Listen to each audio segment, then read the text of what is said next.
Hello and welcome to all. Today we will discuss another 5 questions of general science as well as science and tech. Our questions will be related to number 1, THAAD system, that is Terminal High Altitude Area Defense System, GPS technology. Some terms that were mentioned in the news, we will also discuss one question related to that. Then IRNSS means Indian Regional Navigation Satellite System. After that we will end up with theory of relativity. ये सभी questions prelims 2018 में पूछे गए थे। इन questions को discuss करते हुए सीखते हुए आप जान पाएंगे कि एमसीक्यू सोल्विंग एप्टीट्यूड क्या है, उसे कैसे डेवलप करना है।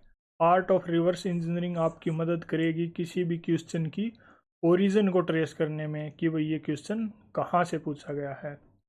फाइनली कीवर्ड की बेसिक नॉलेज आपकी मदद करेगी उन क्वेश्चंस को सोल्व करने में that UPSC asks every year based on PYQs.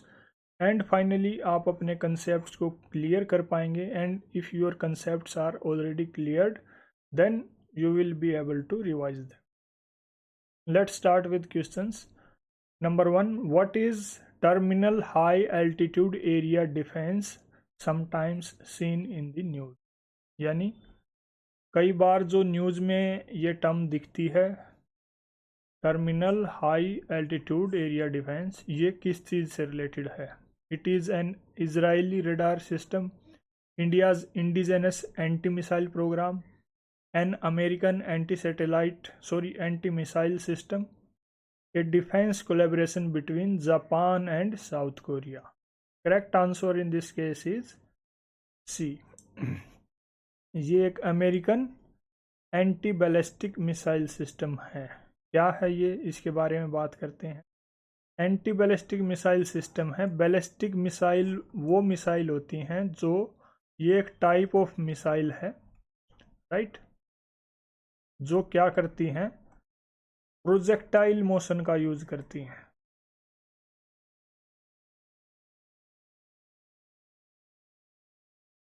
इस चीज़ के लिए जो वार हेड है उसको एक पर्टिकुलर टारगेट तक डिलीवर करने के लिए। प्रोजेक्टाइल मोशन मतलब जैसे यहाँ पे अगर ये सिस्टम लगाया हुआ है आप देख सकते हैं और यहाँ पे हमारा टारगेट है, तो it will go like this to attack the particular target. It is designed to shoot down short medium intermediate range ballistic missiles. USA ने इसको डेवलप किया था 2008 में, अब तक ये एक्टिव है। Next is in which of the following areas can GPS technology be used? GPS तकनीक का यूज किस एरिया में हो सकता है? Mobile phone operations, banking operations, controlling the power grids. क्या इन तीनों चीज़ों में इसका यूज हो सकता है? Let's look at the options. 1 only, 2 and 3 only, 1 and 3 only, 1, 2 and 3 only. Correct answer in this case is D, यानी इन तीनों ही सिचुएशंस में we can use GPS technology. At this point we need to learn what is GPS technology, right, what are its key features and its applications. GPS technology क्या है? ये एक satellite based navigation system है। क्यों इसको develop किया गया? ताकि जो यूजर्स हैं, जो इसको यूज़ करने वाले हैं, उनको प्रिसाइज लोकेशन इन्फॉर्मेशन प्रोवाइड की जा सके।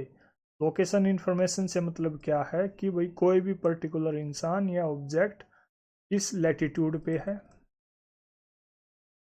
उसका लॉन्गिट्यूड क्या है एंड उसका altitude. These 3 components are included in location information. इसको 1978 में डेवलप किया गया। इस टेक्नोलॉजी का जो ओनर है, who is the owner, that is USA. और इस टेक्नोलॉजी को ऑपरेट कौन कर रहा है? इट इज़ ऑपरेटेड बाय जो यूएस की स्पेस फोर्सेस हैं, it is operated by those forces. 3 main component हैं इस टेक्नोलॉजी के, सैटेलाइट्स, जो स्पेस में एक कॉन्स्टलेशन ऑफ सैटेलाइट्स हैं, ग्राउंड पे एक स्टेशन है। इसका काम क्या है कि to regulate and monitor the satellites in the space and then the users GPS device, जो जिसकी मदद से यूजर इस फैसिलिटी का, इस टेक्नोलॉजी का यूज करता है। क्या यूज है इसका, एप्लीकेशंस क्या हैं। सोशल स्पेयर की बात करें तो नेविगेशन ट्रांसपोर्टेशन में इसको यूज किया जाता है, मैप वगैरह के लिए। In economic sphere we get to see that banking operations, precision agriculture, power grids को कंट्रोल करना, in all these activities we can use GPS technology. Political sphere and in military area also, for border management, precision targeting, missiles वगैरह की अगर एकदम target delivery करनी है, in that also we can use GPS technology. Science and tech sector में internet of things, mobile phone operations, and then in the environment, monitoring of climate, natural resources. All these areas are suitable for the use of GPS technology. Moving to the next question. The terms. Which terms? WannaCry, Petya, Eternal Blue, sometimes mentioned in the news recently according to 2018 का recently, are related to, यानी ये जो 3 terms हैं ये किस चीज़ से संबंधित है। 4 ऑप्शंस में से exoplanets, cryptocurrency, cyber attacks, mini satellites. अगर आप न्यूज़पेपर रेगुलरली पढ़ रहे हैं, अवेयर हैं करंट इवेंट से, then you will be easily able to mark it right. Correct answer in this case is c. ये साइबर अटैक्स के अलग अलग टाइप्स हैं। साइबर अटैक क्या है, क्रिप्टोकरेंसी क्या है, एक्सोप्लैनेट एंड मिनी सैटेलाइट्स, इन सब के बारे में हमें यहाँ जानने की ज़रूरत। साइबर अटैक एक अटैम्प्ट है किस चीज़ के लिए, अनऑथोराइज्ड एक्सेस गेन करना किसी भी डिजिटल इंफ्रास्ट्रक्चर का, डिजिटल इंफ्रास्ट्रक्चर जैसे कंप्यूटर वगैरह, with the malign intent to destroy और मिसयूज द अवेलेबल इंफॉर्मेशन। जो भी उस सिस्टम में इंफॉर्मेशन डाटा अवेलेबल है उसको या तो नष्ट करना या उसका मिसयूज करना। इस पर्पज से जब किसी सिस्टम का अनऑथराइज्ड एक्सेस लेने की कोशिश की जाती है उसको साइबर अटैक बोलते हैं। अलग अलग टाइप के साइबर अटैक्स हम देखने को मिलते हैं, जैसे WannaCry, Petya, Eternal Blue. Crypto currency के केस में we get to know that it is a digital currency जिसका यूज़ होता है किस चीज़ के लिए, as a medium of exchange. कहाँ पे, सिर्फ और सिर्फ वर्चुअल और ऑनलाइन ट्रांजैक्शन में। It is not related to physical transactions and there is no need of central bank authority। ना ही इसमें गवर्नमेंट का कोई रोल रहता है। It is based on blockchain technology.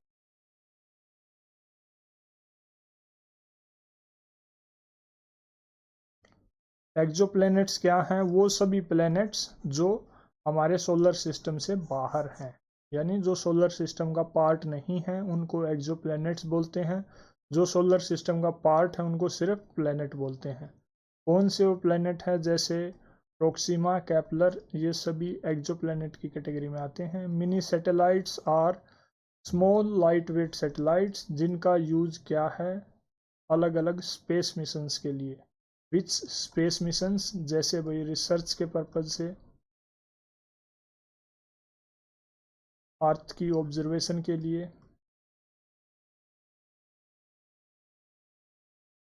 Right.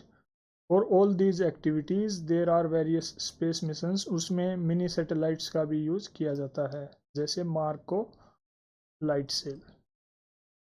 Next is with reference to the Indian regional navigation satellite system IRNSS, consider the following statement. ये जो navigation system है India का, इसके कंटेक्स्ट में 3 स्टेटमेंट्स दे रखी हैं, which are, number 1, IRNSS has 3 satellites in geostationary and 4 satellites in the geosynchronous orbit. It means it has total 7 satellites. Second, IRNSS covers entire India as well as 5,500 square kilometer beyond its border. Let's look at it. Third is India will have its own satellite navigation system with full global coverage by the middle of 2018. Which of the above statements correct as per the options? A only, or 1 only, 1 and 2 only, 2 and 3 only, none. Correct answer in this case is A. Yani only first statement is correct, second is incorrect, third is also incorrect. Instead of 5500 square kilometer, this range is only 1500 kilometer beyond the borders of India. What is this satellite? It is an autonomous navigation satellite system जिसका क्या काम है? Position information services provide करना, कहाँ पे? India और near by areas में. क्या मेन फीचर्स हैं इस सिस्टम के? इसको नेविक भी बोलते हैं, you must know that, right. It is developed by ISRO. NavIC stands for navigation with Indian constellation.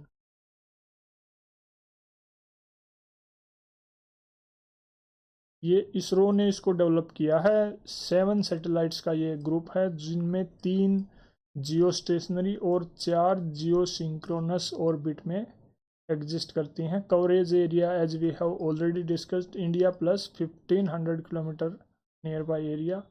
कौन कौन सी सर्विसेज ये प्रोवाइड करता है? स्टैंडर्ड पोजीशनिंग सर्विसेज, एसपीएस जिनको बोलते हैं. These services are for the civilian population. And then there are restricted services, that is RS. These services are for military and government authorities.